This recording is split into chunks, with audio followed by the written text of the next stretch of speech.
Paula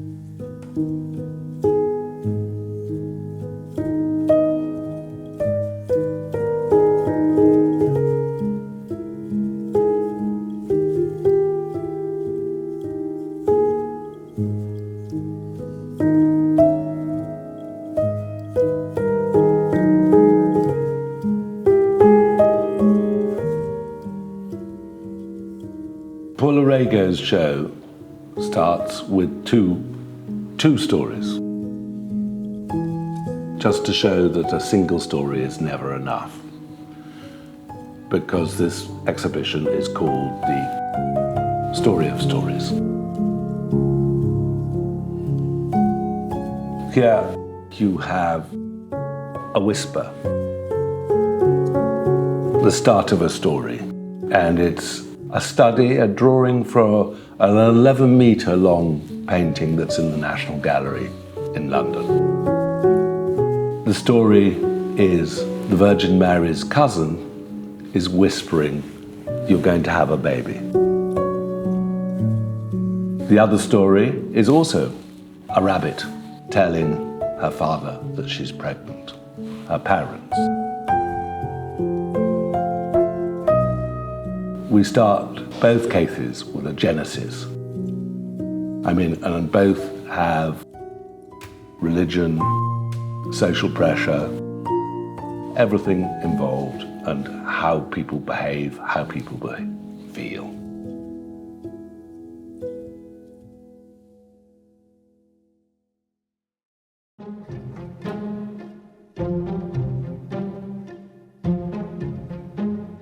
Paula Rego made Paradise, this painting behind me, in 1985, at the time when ideas were exploding onto the canvas or onto the paper.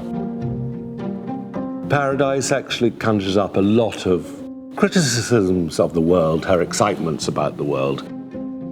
It shows this figure who is a fluid, almost ambiguous sexual creature that could stand in for Adam, the first person in the world, in the Garden of Eden. But it's a time before the snake got his way. We see the snake held firmly in its hand, in the hand. And the little wasp or bee coming along and going, wow, wow, wow, in front of it. But the real trouble comes later, when you see this human being. One of the first animals or people that she's actually grounded. Before that, most of the works were ungrounded. But this is the missionary that caused all the trouble.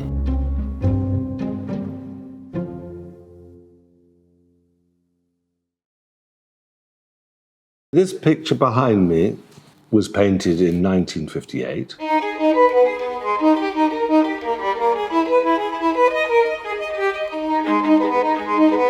And not by Paula Rego. It's basically a canvas that she saw in their studios in Portugal in the late 50s and 60s.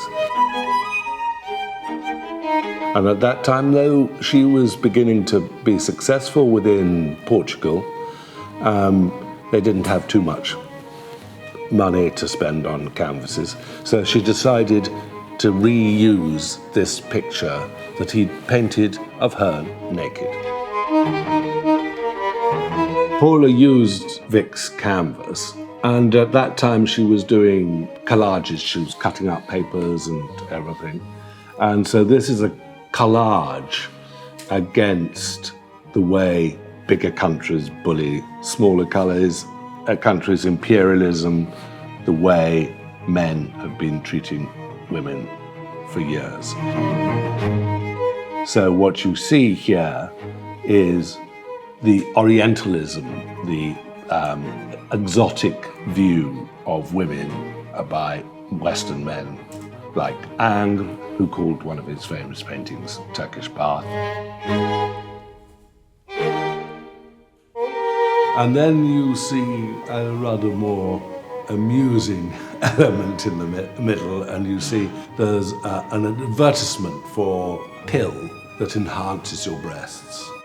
But above that, she's drawn a man with a moustache, and he's getting breasts.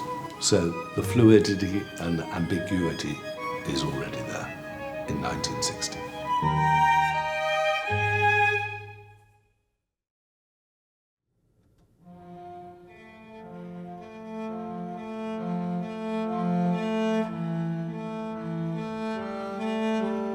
When Paula was at art school in London in the Slade, she entered, and she was one of the youngest students there, she entered a male world.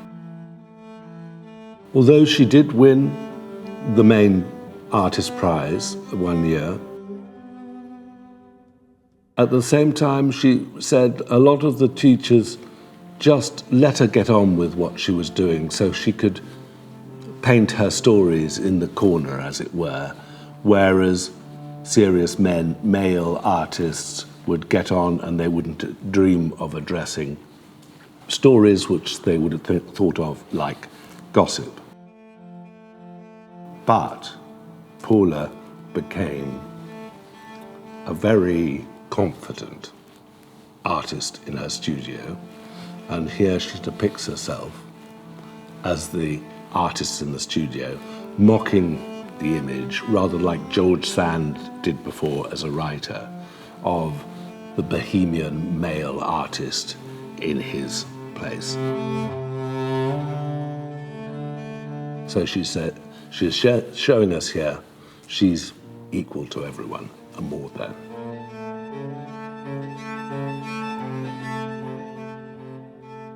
In 1998, Paula was very angry, particularly with her fellow women in Portugal, because there was a referendum to legalize abortion. It was a hot summer day, and most people went to the beach rather than voting. So only 10% voted.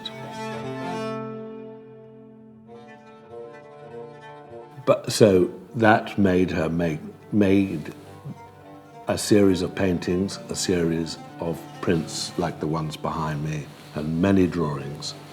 And these were used by lots of magazines and sent over round touring exhibitions.